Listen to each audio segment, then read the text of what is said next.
زموږ د ملک ګاونډیان دي دا د هیڅ احساس نه کوي چې موږ به د دې پاکې بده اراده لرو. موږ هیڅ بده اراده نه لرو.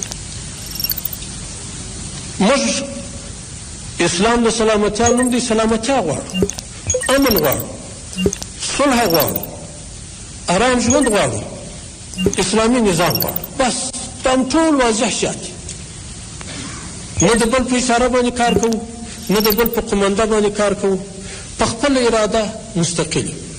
که پرېکړه راسره کوي، څوک خبرې راسره کوي، په ډاډه زړه دې راسره وکړي چې موږ ورسره وکړه، هغه مو خبره ده. داسې نه چې موږ په بل تناو پورې تړلي یو، دوی راباندې بې باوره دي چې نن به یوه خبره راته وکړي، هغه تړلی تناو به بیا بل څه وایي. موږ د هېڅ چا په تناو نه یو تړلي، موږ مستقل یو. رب جل جلاله مو دې داسې مستقل وساتي، خپلواک یو. رب جل جلاله مو دې وساتي.